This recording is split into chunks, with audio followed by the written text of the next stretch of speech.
기도하겠습니다. 살아계신 우리 하나님 아버지, 이 시간 우리의 예배를 통해 하나님의 살아계심을 다시 한번 말씀해 주시고, 또한 주님이 하시고자 하는 그 말씀들 이 시간을 통해 드러내 주시기를 원합니다. 하나님, 우리 성가대의 아름다운 찬양의 고백처럼 우리의 삶도 하나님 앞에 올려드리는 아름다운 노래 되게 하시고, 주님을 알지 못하는 수많은 사람들에게 우리의 삶이 향기 되게 하옵소서. 이 예배 가운데 우리가 기뻐하며 주님의 살아계심으로 함께 흡족하기를 원합니다. 홀로 영광 받아주실 우리 주 예수 그리스도의 이름으로 기도하옵나이다. 아멘.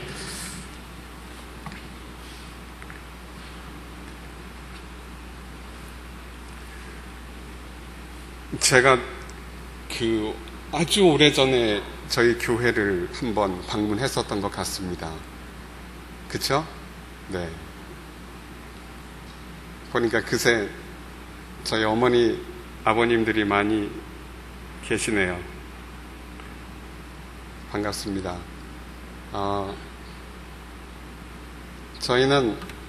저희 가족은 알바니아에서 계속 사역을 하다가 지난 한 달 반 전에 한국에 다시 들어왔습니다.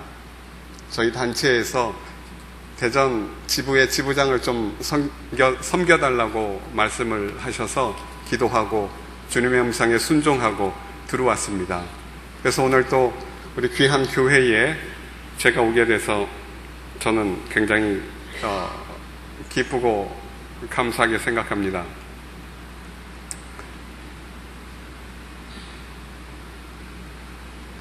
보니까 제가 얘기를 조금 길게 하면 전부 다 주무실 것 같아서 좀 어떻게 해야 되나 지금 살짝 고민이 되는데, 주무실 분들 그냥 편하게 이렇게 주무셔도 되고요.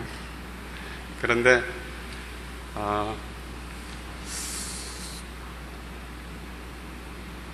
저는 요즘 마음이 되게 아파요. 되게 마음이 아파요. 오늘 아침에도 새벽에 일어나서 우리 교회에 오기 위해 차를 타기 전에 집에서 기도하고 무릎을 꿇었는데 어깨가 갑자기 확 이렇게 눌러오면서 너무 아프더라고요. 그래서 아프다라고 기도하고 그대로 있었는데 마음속에 우리 주님이 이 아픔이 내 아픔이다, 세상을 바라보는 내 아픔이다 라는 그 마음을 제게 확 주셔서, 하나님, 주님의 이 아픔이 어떻게 덜어질 수 있을까요? 그 고백만 계속 하다가 제가 기도를 마치고 이 자리까지 왔습니다. 지금의 시대를 쳐다보면 저희들이 이렇게 살 수 있을 것 같진 않아요. 또 이렇게 살아서도 안 될 것 같아요. 저희가 나름 신앙생활을 잘 하고 있는데 우리 앞에 열려져 있는 환경이 그렇게 녹록지 않습니다. 그 얘기를 잠깐 여러분들에게 드렸으면 좋겠어요. 저희가 사역했던 지역은 이슬람권입니다. 이슬람 국가입니다. 그리고 앞으로 이슬람의 활동이 대단히 활발하게 전 세계적으로 더 일어날 겁니다. 계속해서 일어나고 있는 상황들을 여러분들이 뉴스를 통해서 목도하고 계실 텐데, 이제 그 모든 초점이 우리 한국으로 맞춰져서 진행이 될 겁니다. 제가 오늘 이슬람 세미나를 하기 위해서 여러분들에게 이 자리에 선 것은 아닙니다만은, 그래도 이슬람권에서 지금까지 사역을 했고 또 이슬람에 대해서 계속 연구를 하고 공부를 했기 때문에 제가 초반에 잠깐 이슬람에 대해서만 간단하게 말씀을 드렸으면 좋겠습니다. 그리고 앞으로 하나님께서 기회를 주시는 대로 저는 그 사역을 계속 해나갈 마음으로 기도하고 준비하고 있습니다. 제가 동영상 몇 개를 가지고 왔는데요. 동영상하고 PPT 파일이 있거든요. 제가 이제 좋은 선교사다 보니까 축구도 보여드리고 설교 시간에 또 관광지도 소개해드리고 이럴 겁니다. 보시고 감동되면 은혜도 받으시고 알아서 하시면 됩니다. 그거는 한번 그 동영상을, 축구 동영상 한번 보여주실래요? Now Materazzi did what? This is kind of give us a bit more of a clue. He said something. He certainly said said something. Now what happens? He's saying some more. The pictures tell the story. He leaves football in disgrace.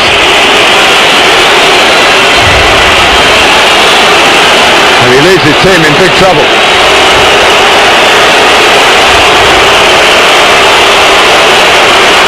France down to 10 men. And the showpiece of the World Game has an unsavoury moment here. They will make the headlines beyond the result, I feel. 결승전에서 붙었는데 이 싸움에서 프랑스가 2대1로 1대1 무승부 상태 하다가 나중에는 이 승부차기를 통해서 프랑스가 지게 됩니다. 그런데 이 지단이라는 선수는 세계적인 축구 선수거든요. 2006년 독일에서 열렸던 월드컵 결승전은 전 세계의 사람들이 보는 축구 경기입니다. 그런데 축구 선수 가운데 세계에서 가장 주목받았던 선수가 그 당시에 누구였냐면 지단이라는 프랑스 선수였는데 모든 축구 도박사들이 얘기하기를 지단이 있기 때문에 프랑스가 이번 월드컵에서 우승을 할 것이라고 모두가 점을 쳤습니다. 그런데 지단이 후반 들어가지고 어느 순간에 한 사람의 가슴을 머리로 들이받고 퇴장당하면서 프랑스가 힘을 잃고 나중에는 승부차기 끝에 패배를 하게 됩니다. 게임을 지고 나서 모든 사람들이 프랑스가 진 것에 대한 관심이 있는 것이 아니라 왜 축구 경기 중에 지단이 그 사람의 가슴을 들이받았느냐라는 것에 모든 초점이 맞춰졌습니다. 근데 이 사람이 누구냐면 이태리 선수 가운데 마테라치라고 하는 사람인데 이 축구 경기 중에 마테라치라고 하는 사람이 지단이 지나가니까 뭐라고 얘기를 했습니다. 그래서 사람들이 도대체 이 마테라치라고 하는 사람이 지단에게 무슨 말을 했나 그의 입을 갖다가 계속 확대해가지고 봤습니다. 들으셨는지 모르겠지만 안내 방송 중에 아나운서가 계속 하는 말이 뭐냐면 마테라치가 지금 지단한테 무슨 말을 했네요. 무슨 말을 했는데 뭐라 그랬을까요? 계속 말을 하네요. 이 말을 계속 방송 중에 합니다. 그러고 나서 지단이 무슨 말을 듣고 나서 돌아가다가 참다 못해서 자기 머리로 그 사람을 받고 자기는 빨간 딱지를 받고 퇴장을 당해서 나가고 프랑스는 축구의 영웅 지단이 빠졌기 때문에 그 경기에서 힘을 잃고 지게 됩니다. 전 세계 사람들이 쳐다보는 축구 경기 월드컵 결승전에서 도대체 뭐 때문에 화가 나가지고 지단이 상대편 선수의 가슴을 들이받고 퇴장을 선택했느냐라는 것이죠. 2006년 당시 유럽에는 수많은 테러가 일어나고 있었습니다. 이슬람에 의해서 테러가 일어나고 무슬림들이 자살폭탄 조끼를 입고 지하철서부터 2층 버스에서부터 빌딩 아래서 터져서 죽는 사건이 되게 많았습니다. 지단이 옆으로 지나가니까 마테라치라고 하는 이태리 사람이 축구 선수가 뭐라 그랬냐면 지단을 향해서 테러리스트 그랬습니다. 지단은 테러리스트가 아니죠. 근데 지단이 그 말을 듣고 열받아가지고 테러리스트라고 나를 향해서 테러리스트라고 너 말했어? 에이 축구고 뭐고 없다. 머리 받고 퇴장을 택한 겁니다. 왜냐하면 지단의 부모님은 알제리 사람입니다. 알제리는 북아프리카 위쪽에 있는 국가인데 프랑스가 2차 대전 이후에 노동력을 굉장히 많이 필요로 하던 시점에 알제리에서 사람들을 되게 많이 데리고 와가지고 마치 우리나라의 기간 산업을 일으키기 위해서 외국에서 사람들이 많이 들어오시죠? 우리 외국인 노동자들이 와가지고 일을 하고 계시잖아요. 우리에게 필요한 분들입니다. 그런 것처럼 프랑스도 북아프리카, 알제리, 튀니지 이쪽에서 굉장히 많은 노동력을 수입을 해가지고 그 사람들이 피폐화된 프랑스 경제를 일으킬 수 있도록 그들을 노동자로 삼고 그들에게 체류권을 허가해 주었습니다. 북아프리카, 알제리는 이슬람 국가입니다. 지단의 부모는 알제리 출신이고 지단은 그 부모 밑에 태어난 무슬림입니다. 지단은 어려서부터 무슬림에 대한 교육을 받고 꾸란이라는 그들의 성경을 암송하고 그 세계관에 사로잡혔고 성장을 하다가 축구에 대한 기술이 너무나 좋다 보니까 이 사람이 나중에 축구 선수가 되고 국가대표가 되고 국가대표 코치까지, 지금은 코치 감독까지 올라갔는데 그런 역할을 감당한 사람입니다. 이 사람은 무슬림입니다. 이슬람이 자기의 종교입니다. 그런데 지나가다 보니까 이 마테라치라고 하는 사람이 그 자리에서 자기를 향해서 테러리스트라는 얘기를 몇 번 했습니다. 이 얘기는 지단이 들었을 때 자기를 욕하는 것이라고 생각하는 것이 아니라 자기의 형제, 자기의 누나, 자기의 동생, 자기의 민족, 자기의 신, 자기의 선지자를 탄압한다고 생각했습니다. 그러다 보니까 전 세계 사람들이 지켜보고 있는 축구 경기 결승전에서 단지 테러리스트라는 말을 몇 마디 했을 뿐인데 직접적으로 욕한 것도 아닌데 거기서 자기는 머리를 받고 퇴장하는 것을 선택했습니다. 프랑스에서는요, 축구가 무엇입니까? 라고 물어보는 것이 신뢰입니다. 예를 들어서 프랑스 사람들한테, 유럽 사람들한테 당신이 가장 좋아하는 스포츠가 무엇입니까? 이렇게 물어봤을 때 유럽 사람들이 내가 좋아하는 스포츠는 크리켓입니다. 두 번째 좋아하는 거는 배구입니다. 세 번째는 농구입니다. 축구 아니에요? 축구? 그렇게 유럽 사람들 열광하던데 축구가 1번 아니에요? 그랬더니 사람들이, 프랑스 친구가 딱 한 얘기가, 축구가 왜 스포츠입니까? 전쟁이지. 프랑스 사람들에게 있어서 축구는요, 스포츠가 아니에요.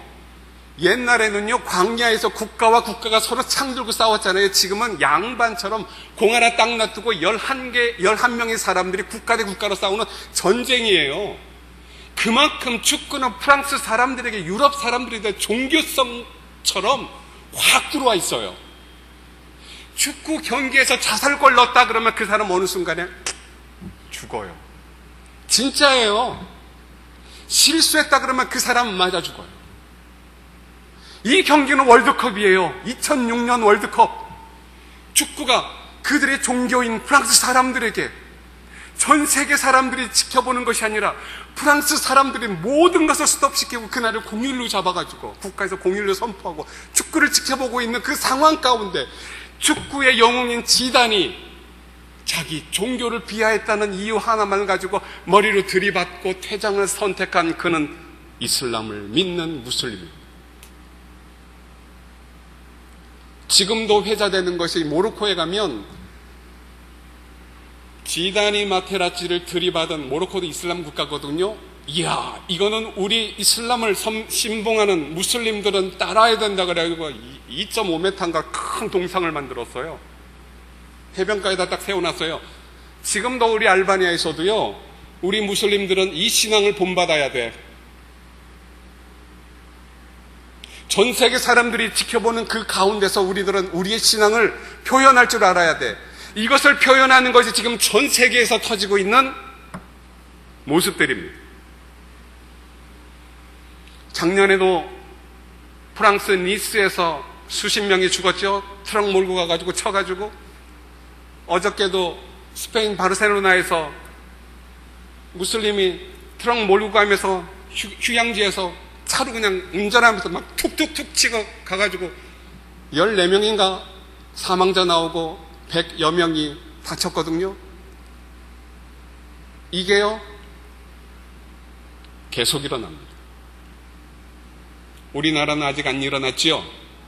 아직일 뿐입니다. 아직일 뿐입니다. 마음이 편치 않습니다. 정말 마음이 편치 않습니다. 한 가지의 동영상을 더 보여드리겠습니다. 두 번째 동영상 한번 보여주시면 고맙겠습니다. 이거는 222회 미국 국장로교회 총회의 모습입니다. 국장로교회는 우리나라의 선교사를 Will the 222nd General Assembly come to order?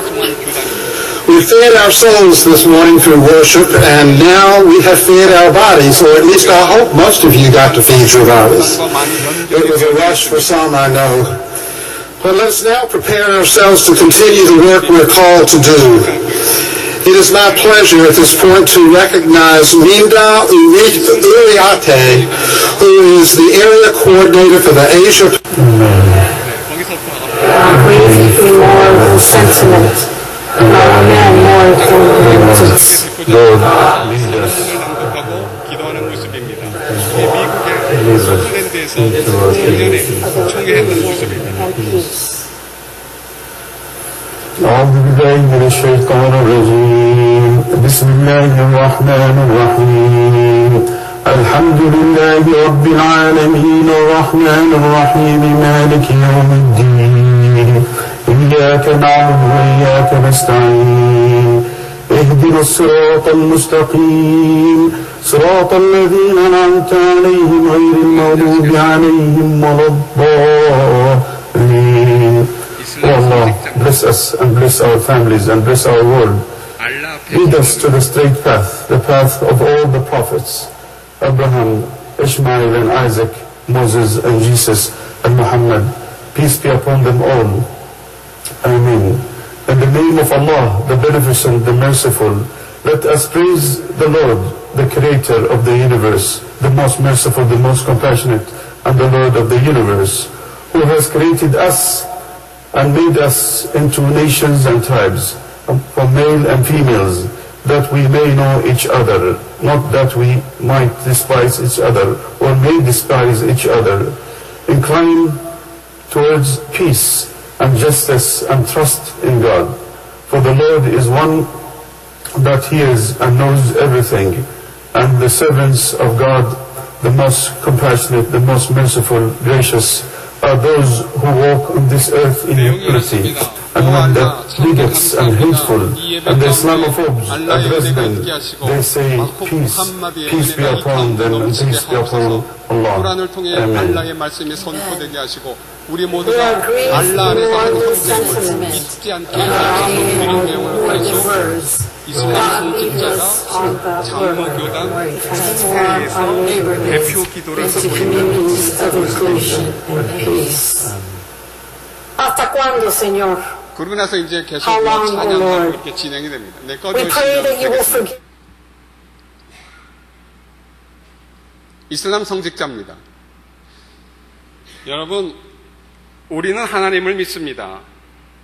그렇죠? 하나님은 영어로 God이라고 합니다. 이슬람에서도 하나님이 있습니다. 알라라고 합니다. 많은 사람들이 혼동해합니다.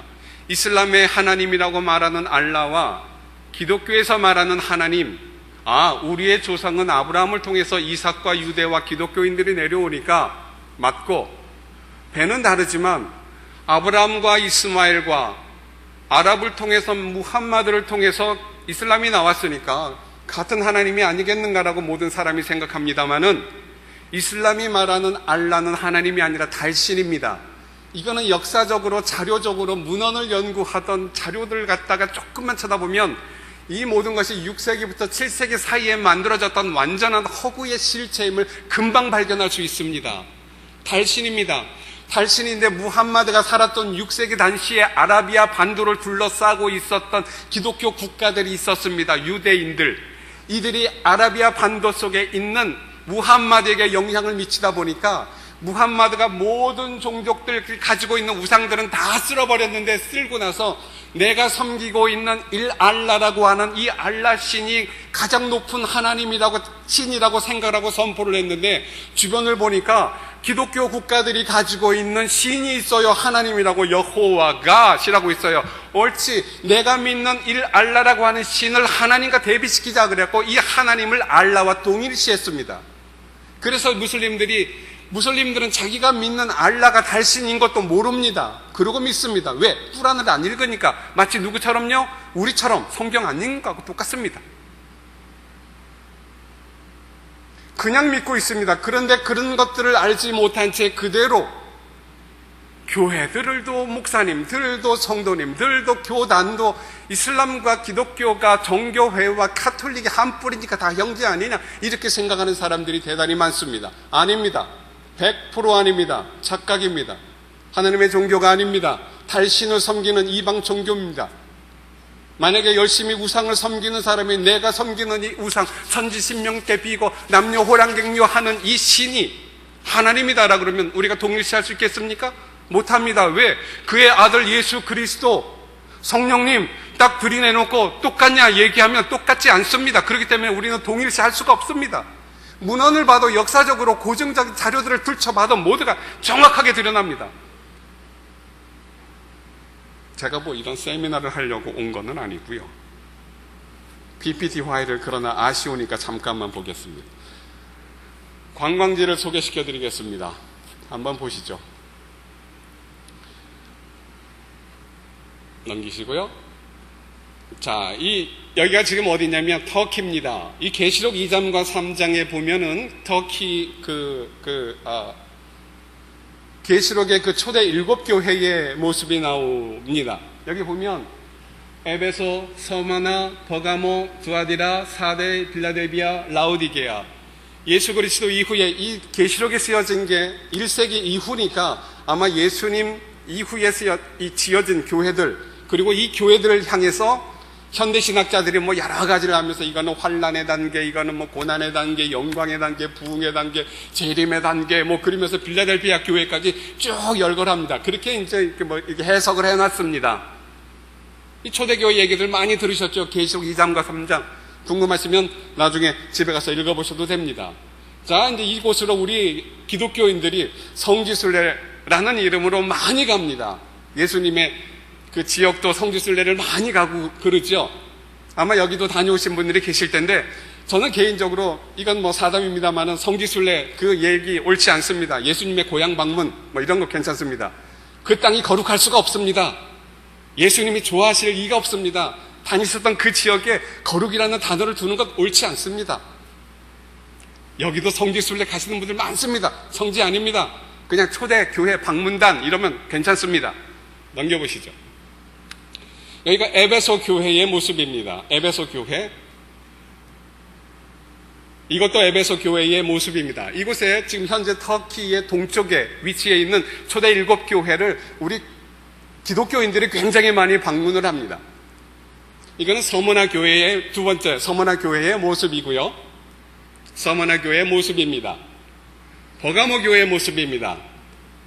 이것도 버가모 교회의 모습이고요. 두아디라 교회의 모습입니다. 지금 이렇게 가보면 한 지역 속에 이렇게 들어가 있습니다. 그 역사적인 유적, 기독교 유적들이요. 두아디라 교회의 모습입니다. 4대 교회의 모습입니다. 이것도 4대 교회고요. 빌라델비아 교회의 모습입니다. 그 뒤에 있는 이슬람 사원도 보이시죠? 이것도 빌라델비아 교회고요. 라오디아 교회의 모습입니다. 라오디아 교회의 모습입니다. 네. 그 전 사진이요. 이 사진들 보시고 여러분들도 나중에 기회 되시면 이런 장소를 한번 딱 가보시면서 그래 우리 복음이 있었던 자리들을 한번 지나다니시면서 그 흔적들을 돌아보시는 것도 괜찮다고 생각을 합니다. 뭘 느끼셨나요? 보시면서 저 기둥 누가 당수로 부러뜨렸나 뭐 그런 거 보시는 분 계세요? 나는 저 뒤에 숨어갖고 사진 찍어야지. 여러분들 뭘 느끼셨어요? 제가 서울에 있는 한 교회를 갔더니 그 목사님께서 제게 하시는 말씀이 하나님의 교회는 성령님이 역사하시는 교회고 하나님의 교회는 말씀이 붙잡고 있는 교회고 하나님의 교회는 성령의 임재를 체험한 하나님의 사람들이 있는 교회고 그런데 왜 우리 교회는 그분이 70대셨거든요. 우리 교회는 부흥이 더딘지 모르겠어. 우리 교회는 왜 계속 성도님들이 줄어드는지 모르겠어. 성도님들이 한 300명, 400명 정도 계셨는데 제가 보니까 평균 연령이 80, 75, 80 정도 되셨더라고요. 초등부, 유초등부 학생의 청년들이 거의 존재하지 않는 교회였습니다. 역사는 60년 된 교회였습니다. 그 고백하는 것을 제가 들었습니다. 단적으로 제가 표현을 해볼까요? 이 장소들을 많은 사람들이 다녀오시고 보고 관광지로 돌아다니면서 초대교회의 흔적들을, 우리는 이 지역들을 보면서 차가웠던 신앙이 다시 뜨거워질 수 있었던 교회가 이 교회고, 미지근한 신앙 때문에 책망받았던 교회가 이 교회고, 이렇게 얘기들을 합니다. 이 모든 교회들 통틀하고 한마디로 말할까요? 세속적인 표현을 하면 전부 다 망했습니다. 교회가 전부 다 문 닫았습니다. 교회가 전부 다 사람들이, 성도들이 다 떠나가고 교회는 돌들밖에 남지 않았습니다. 2000년 전 교회의 모습입니다. 다음 슬라이드 한번 보여주시겠어요? 여기가 어디냐면 사우디아라비아입니다. 아랍반도에 있는 사우디아라비아인데, 이 사우디아라비아에서 이슬람이 시작이 되었습니다. 무함마드가 570년도에 태어나고 610년도에 꾸란이라는 계시를 천사를 통해서 받았다고 주장을 하면서 이슬람을 전파하기 시작합니다. 그래가지고 이 사우디에서부터 시작이 된 이슬람 아라비아 반도 시작해가지고요, 동서로 확장이 되고요, 북유럽과 서유럽 쪽으로 확장되고 계속 확장이 됩니다. 이슬람은 한 번 들어가면 더 이상 그 자리에서 후퇴하는 역사가 1400년 동안 단 한 채로도 존재하지 않았습니다. 이슬람이 한 번 들어가면 이슬람은 계속해서 확장을 해나갑니다. 그런데 하나님의 교회는 한 번 들어간 곳과 다르게, 부흥하는 곳이 다르게 변형이 됩니다. 보신 것처럼 그렇게 성경에 자주 나오고 그렇게 설교 시간이 많이 언급이 된 하나님의 7 교회들이 전부 다 문 닫고 성도들이 다 흩어지고 그 지역은 전부 다 이슬람 국가가 됐습니다. 지역이 됐습니다. 다음 사진이요. 현대 이슬람 교회들의, 여기 사우디아라비아입니다. 1400년도에 시작한 사우디아라비아 메카의 모습인데 지금도 계속해서 사람들은 불어납니다. 사우디 모습이고요, 메디나 모습입니다. 현대 모습입니다. 미국에서 기도할 때 모습이고요, 각 나라들의 모습입니다. 로마에서 특별한 절기 때 제가 찍었습니다. 절기 때 나타난 모습입니다. 한국이죠. 이태원. 한국 이태원이고요. 이태원. 하나 중요한 게 있습니다. 그런데 재미있는 현상이 뭐냐면, 우리나라에서 수능을 학생들이 보잖아요. 수학능력 시험인가? 그렇죠? 네, 수능을 보는데 선택 과목 가운데 외국어를 선택하는 게 있습니다. 한 11개 정도 되는데 그 중에 영어, 독일어, 일어, 불어, 스페인어 뭐 쭉 있다가 또 하나가 아랍어입니다. 아랍어는 우리나라에서 가리키고 있는 고등학교가 없습니다. 정규적으로, 정규 과목으로 들어와 있질 않습니다. 위탁 교육이 일어날 뿐인데 2016년 자료에 의하면 51.6%의 학생들이 아랍어를 선택했습니다. 이거는 2016년 자료고요. 2017년도 작년도에 아랍어를 선택한 학생들의 숫자가 70%입니다. 맨 밑에 있습니다. 69.9%의 학생들이 아랍어를 공부하겠다고, 이걸 통해서 대학을 가겠다고 아랍어를 택했습니다. 어휴, 이게 웬일? 한국이라는 나라가 우리가 관심을 갖고 있었지만 한국의 젊은이들이 꾸란의 언어인, 이슬람의 언어인, 아랍 사람들의 언어인, 무슬림들의 언어인 아랍어를 이렇게 사랑하고 이렇게 70%나 관심을 갖고 있었는지 모르겠네. 우리가 한국에 선교사들을 보내야 되겠다. 지금 한국이 동남아에서 선교사를 보내가지고 교두보로 삼고 있습니다. 한국의 제1타겟 지역입니다. 무료로 들어와가지고 이 사람들이 계속 강의할 겁니다. 이슬람은 평화의 종교입니다. 이슬람은 사랑의 종교입니다. 테러를 일으키는 사람들은 이슬람과 아무런 관계가 없습니다. 아닙니다. 그 다음 사진이 뭐가 있나요? 우리 한국의 무슬림들의 모습입니다. 지난번에 무슨 일 하나 때문에 무슬림에 대해서 막 이렇게 신문에 나오니까 무슬림들이 이대로 우리는 침묵할 수 없다라 그러면서 움직이기 시작한 겁니다. 이 사진 보신 분들 계실 겁니다. 다음이요. 해마다 이슬람에서 일어나는 테러의 숫자를 얘기하는 건데, 2001년도 이때가 177번의 공격이 있었고 13나라에서 테러가 있었는데요. 한번 넘겨보시죠. 이게 해마다 이것만 연구하는 단체가 있습니다. 2015년도에 177번에서 2858번으로 테러의 숫자가 늘어났습니다. 그 작년도에 테러 숫자가 2476회가 일어났습니다. 전 세계에서 일어난 이슬람을 통해서만 일어난 테러의 숫자를 계수하는 단체가 있습니다. 그래서 그 내역들이 어디서 일어났고 몇 명이 죽었고 이게 쫙 나오는데 아직까지는 우리 한국에서는 이것이 없습니다. 그러나 곧 있을 겁니다. 또 있나요, 사진이? 그 다음에 이 책들을, 이 자료들을 모아가지고 제가 하나님이 주시는 마음으로 책을 썼습니다. 혹시 관심 있으신 분들은 나가시면서 제가 몇 권 갖고 왔으니까 보셔도 좋겠습니다. 꺼주시고요.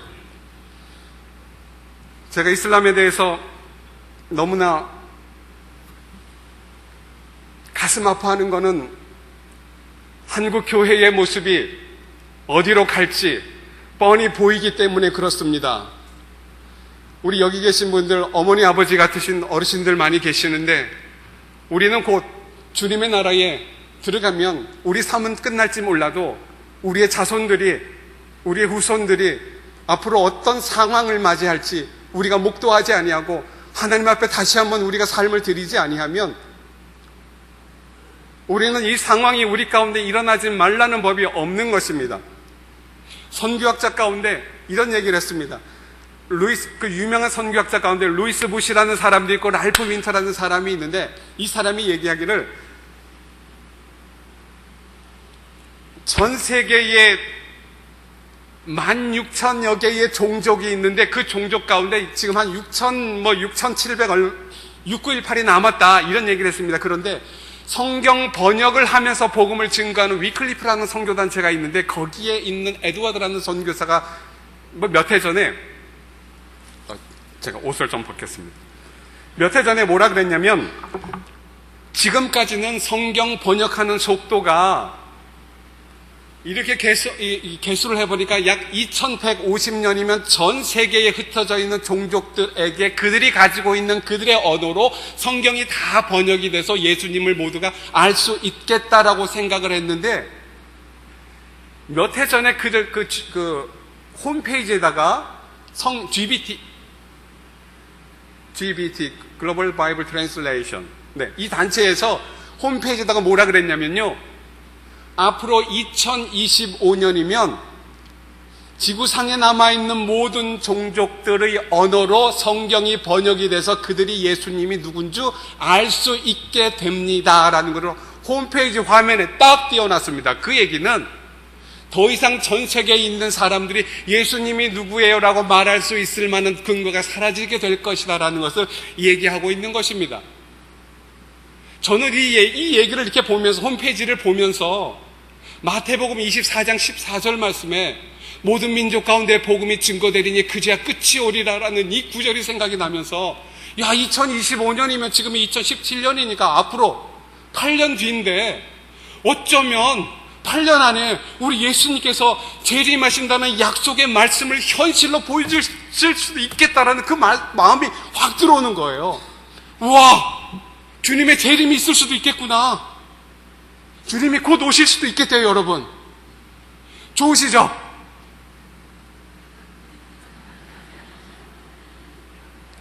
이제 내가 집 샀는데 주님 오시면 어떡해요? 우리 자식이 이제 취직하고 이제 좋은 차를 뽑아가지고 좀 살만한데 이거 아니잖아요. 마지막 시대가 그렇게 오고 있는 겁니다. 그런데 제가 한국에 한 달 반 전에 들어와가지고 국내 사역을 한다 그러니까 당신은 더 이상 선교사가 아니야 라고 얘기하는 분들이 참 많습니다. 해외에 나가 있어야 선교사지 국내에 있는 사람이 무슨 선교사야 라고 말하는 분들이 참 많았습니다. 구원교회들도 그렇게 얘기하시는 분들이 참 많았습니다. 여러분, 나가 있다고 선교사고 들어와 있다고 선교사가 아닌 게 아닙니다. 들어와 있다고 평신도고 나가 있다고 선교사, 이게 아닙니다. 어디에 있느냐가 선교사냐 아니냐라는 정체성을 결정하는 것이 아니라 이 사람이, 하나님의 사람이 무슨 일을 감당하느냐가 선교사냐 아니냐라는 것을 결정하는 것입니다. 마태복음 28장 18절에 보면요, 예수께서 나와 일러 가라사대 하늘과 땅의 모든 권세를 내게 주셨으니 그러므로 너희는 가서 모든 족속으로 제자를 삼아 아버지와 아들과 성령의 이름으로 세례를 주고, 이 말씀 있죠. 그리고 땅끝까지 가서 복음을 증가하라는 구절이 있죠. 그런데 이 사역을 누가 하여? 성령이 임한 자가 하는 거예요. 사도행전 1장 8절에 보면 오직 너희에게 성령이 임하시면 너희가 권능을 받고 예루살렘과 온 유대와 사마리아 땅끝까지 이르러 내 증인이 될 거다. 성령이 임하면 너희가 나가서 증인이 될 거다. 오직 성령이 임하면 너희가 나가서 증인이 될 것이다. 복음을 증거할 것이다. 이렇게 말씀이 나와 있어요. 그런데요, 요한일서 3장 16절에 보면 너희가 하나님의 성전인 것과 하나님의 성령이 이미 너희 가운데 거하시는 것을 알지 못하느냐? 우리가 예수님을 우리 구주로 고백하잖아요. 아멘. 이 고백이 내 지식에서 나오는 겁니까? 목사님의 설교를 들었더니 목사님이 나는 성령 받은 거래, 그렇기 때문에 나는 구주를 예수님으로 영접한 거래, 이러는 거예요? 아니잖아요. 성령님께서 내 가슴 속에 계시기 때문에 우리가 말씀을 통해서 성령님이 말씀이 조명이 되고 내가 구원받았다는 거 확신을 하잖아요. 이유는 성령이 우리 가운데 있기 때문에 그러잖아요. 오직 성령이 임하시면 너희가 권능을 받고 예루살렘부터 땅끝 온 사마리아 땅끝까지 나가서 복음 증거하잖아요. 이 사람을 뭐라 그래요? 선교사라 그러는 거예요. 여기에 있다고 평신도고 나가 있다고 선교사가 아니라 성령 받은 자가 그 역할을 감당하고 나갈 때 이 사람이 선교사다라고 말하는 거예요. 성령 받으신 줄 믿습니까? 성령 받으셨죠? 임하셨죠 이미? 그럼 옆에 계신 분들이 누구실 것 같아요? 선교사님이에요. 한번 인사하세요. 선교사님, 승리합시다. 선교사님 믿음 가운데 승리합시다. 여러분, 이게 우리의 정체성이에요. 나가 있다고 선교사라고 착각하지 마세요. 이게 우리의 정체성이에요. 그러면 이 일을 언제까지 하시면 될 것 같아요? 제가 그 기간을 정확하게 알려드릴게요. 기간이 그렇게 멀지도 않아요. 길지도 않아요. 사도행전 20장 24절에 보면 나의 달려갈 길과 주 예수께 받은 사명 곧 하나님의 은혜의 복음 증거를 마치려 하면, 이 복음 증거를 마치는 그 시간까지만 하시면 돼요. 이때가 얼마나 길 것 같으세요? 곧이에요. 곧 정말 손가락으로 꼽을 수도 있고요. 이 시간이 끝나면 우리는 거룩한 하나님의 보좌 앞에 나가 우리의 모든 삶이 계수되어질 것입니다. 너가 선교사처럼 삶을 살았느냐, 아니면 세상 속의 삶을 살았느냐. 저는 세상을 쳐다보면 마음이 너무나 아픕니다. 우리가 읽은 본문 에스겔, 이 사람이 어떤 사람인 줄 아시겠어요? 평범한 사람입니다. 에스겔서 1장에 보면 제40년 4월 5일에 내가 그발강가 사로잡힌 자 중에 있더니 하늘이 열리며 하나님의 이상을 내게 보이시니, 3절에 여호와의 말씀이 부시 아들 제사장 에스겔에게 임하고, 그냥 제사장 역할하는 평범한 사람이었어요. 그런데 이 당시의 상황을 쳐다보니까 에스겔이라는 이 사람이 있었던 그 당시는 이 근동의 최대 강국이었던 이 아수르의 수도 니느웨가 이 바벨론에 의해서 멸망이 되어지고 그의 왕이 계속 포로로 잡혀가는 상황을 쳐다보고 이스라엘이 망해가는 것을 눈으로 목도하고 있는 상황 속에 일했던 사람이 에스겔입니다. 근데 이 에스겔이 하나님이 주시는 환상을 딱 쳐다보는데 이 이스라엘 백성이 망할 것처럼 보이겠지만 이스라엘 백성이 회복될 것이다 라는 환상을 하나님이 보여주시는데, 그 환상의 내용이 우리가 읽었었던 37장의 내용입니다. 이 37장의 내용을 보면 하나님이 환상을 통해 골짜기에 있는 뼈들을 보여주시고 에스겔에게 말씀하시기를, 에스겔아, 이 뼈들이 살겠느냐? 이 냄새나고 오래되고 말라버리고 희망을 찾을 수 없는 이 뼈들이 살 수 있겠느냐? 건강을 자랑하고 내가 가지고 있는 학력과 실력을 자랑하고 했었던 사람들이었을 겁니다. 근데 지금은 마른 뼈로, 죽은 뼈로, 냄새나는 뼈로 골짜기 가운데 널브러져 버려있는 그 뼈들을 쳐다보고 에스겔이 하나님 앞에서 질문을 받습니다. 이들이 살겠느냐? 저는 이 모습을 쳐다보면서 이게 한국 교회 모습 같아요. 그리스도인들의 모습 같아요.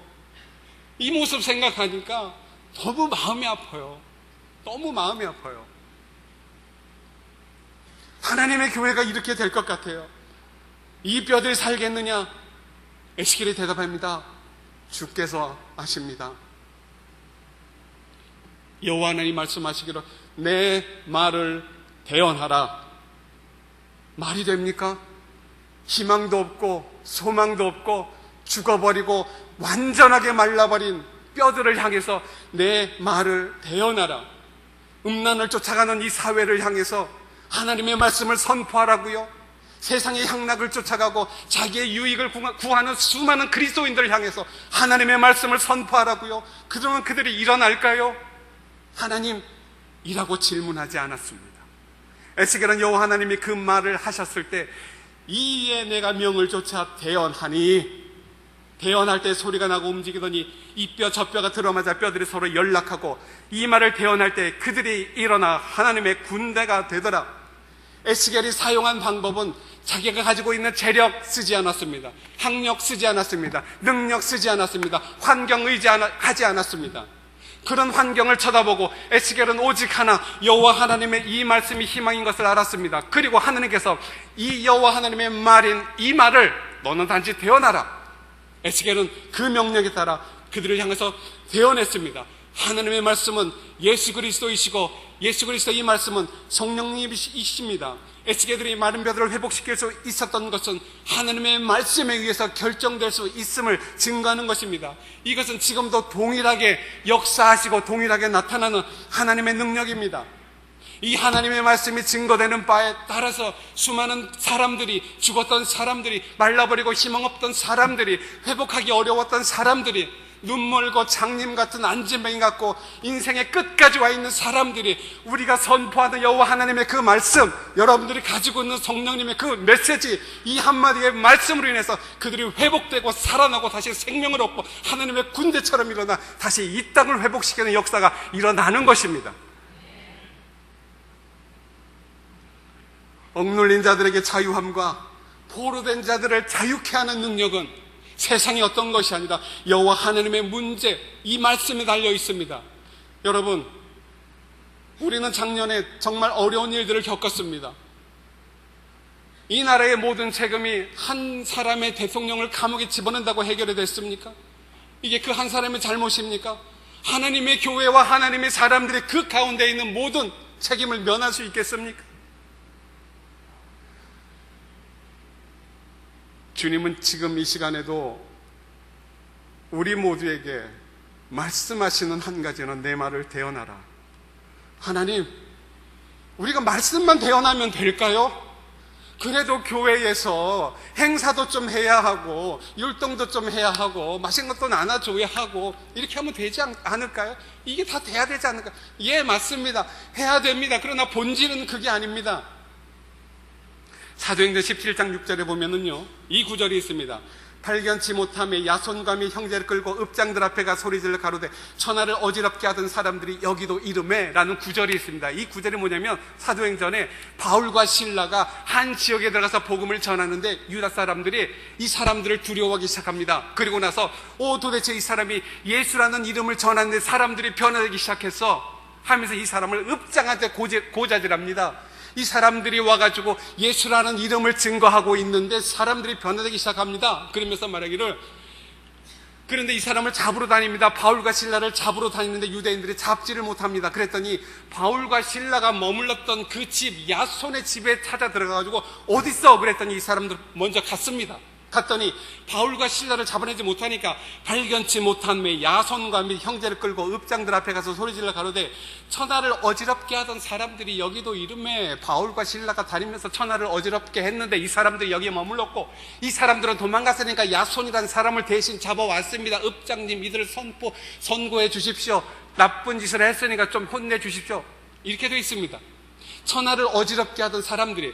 근데 제가 이 구절을 보면서요, 천하를 어지럽게 하던 사람들, 이게 뭘까?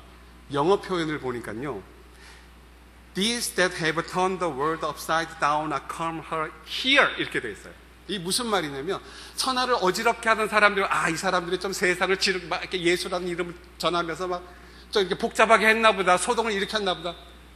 그게 아니에요. 원어에는 They have turned the world upside down, turned the world upside down. 세상을 갖다가 upside down이 뭐냐면 이렇게 해서 upside down, upside down 이렇게 한 거, 이렇게 upside down. 바울과 실라가 다니면서 예수의 이름을 증거했는데 이걸 가지고 이 세상을 갖다가 뒤집어 흔들고 다니는 사람들이래요. 이 사람들이 한 게 뭔데요? 칼이 있어요? 총이 있어요? 대포가 있어요? 돈이 많아요? 경험이 많아요? 아무것도 없어요. 단 하나 예수 그리스도의 그 이름, 그걸 갖고 사람들을 만나갖고 그 사람들의 죄를 지적하고 그 사람들 앞에 회개할 것을 강요하고 그 사람들의 음란한 것을 하늘 앞에 복종치 못한 것을 얘기했던 이 사람들이 회개하기 시작했습니다. 주님 앞에 나오기 시작했습니다. 이 사람들 향해서 천하를 어지럽게 하던 사람들이 여기도 이름에, 이 천하를 하나님의 말씀으로 뒤집었던 사람들이 여기도 왔습니다라고 고백했던 사람들이 하나님의 사람이었습니다. 이 말씀을 우리가 받은 겁니다. 우리가 가지고 있는 이 말씀의 능력입니다.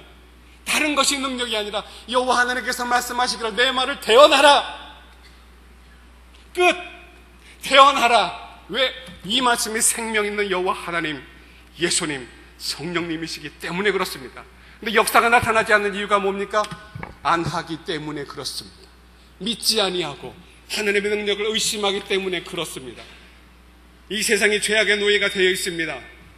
사단의 사슬에 묶여있는 수많은 사람들, 희망과 절망 속에 있는 사람들, 이들에게 여러분들이 전하는 복음은 생명이 될 겁니다. 바울은 고백합니다. 나의 간절한 기대와 소망을 따라 아무 일에든지 부끄러워하지 아니하고 지금도 전과 같이 온전히 담대하여 살든지 죽든지 내 몸에서 그리스도가 존귀히 되게 하려 하나니 이는 내게 사는 것이 그리스도니 죽는 것도 유익하다.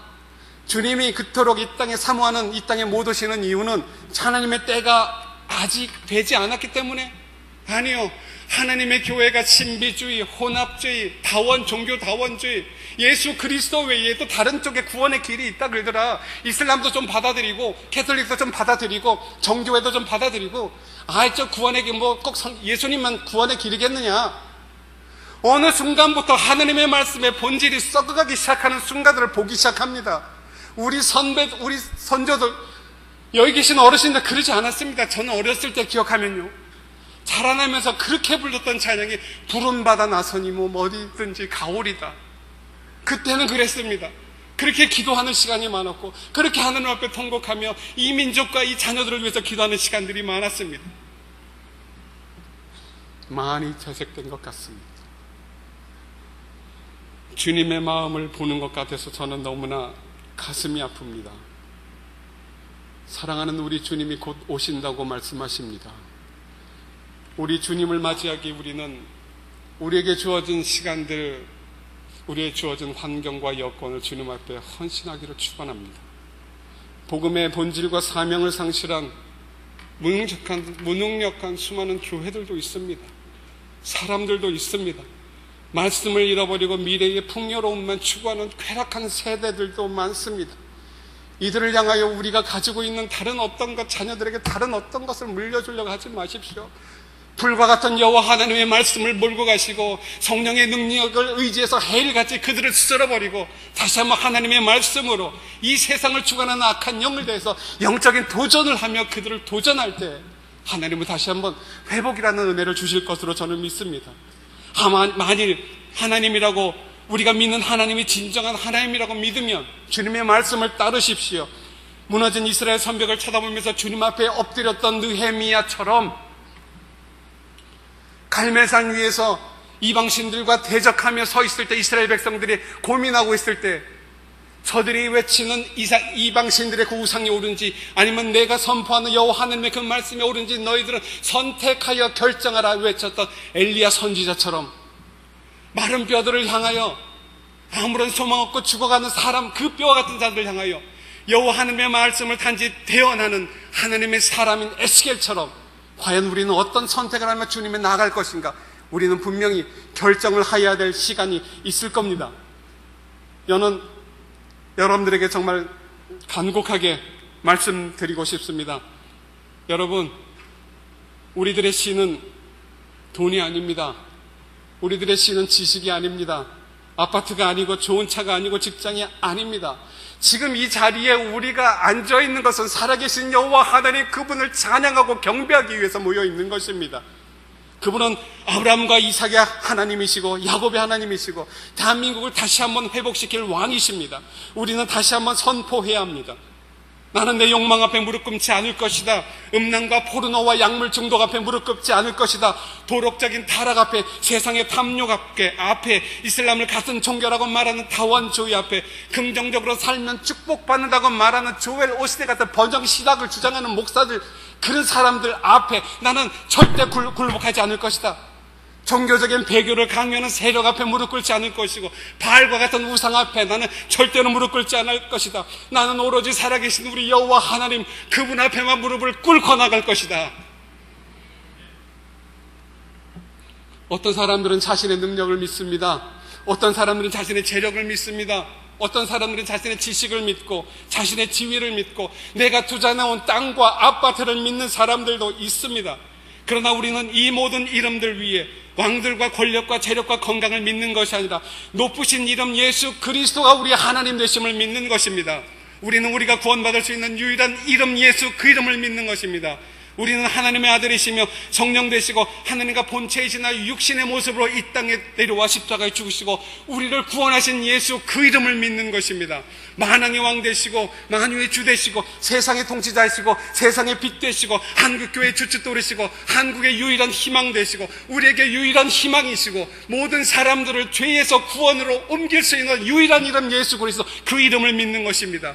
우리에게 있어서의 유일한 해답은, 우리 한국 땅의 유일한 해답은, 우리 교회의 유일한 해답은 예수 그리스도, 그 이름 한 분밖에 없습니다. 이제는 우리가 할 일은 단 한 가지입니다. 여호와 하나님의 그 말씀을 나가서 대언하라. 주님이 일하십니다. 그래서 우리 구독교회가 이 자리에 필요한 것이고, 지금 이 자리에 앉아 계신 여러분들이 하나님의 말씀을 듣는 이유는 한 번 듣고 집에 돌아가서 TV와 인터넷을 하면서 핸드폰 쳐다보면서 시간을 돌보는 것이 아니라 예수 그리스도, 하나님 되신 예수 그리스도, 성령이신 우리 하나님 예수 그리스도, 그분의 이름으로 이 세상을 정복하려 하는 어둠의 세력들을 향하여 영적인 전투를 벌이는 하나님의 거룩한 군사들, 그들을 위해서 하나님은 여러분들을 택하셨습니다. 우리는 그 일들 가운데 쓰임을 받아야 됩니다. 우리는 그 일 가운데 쓰임 받아야 됩니다. 기도하겠습니다. 우리 함께 기도하겠습니다.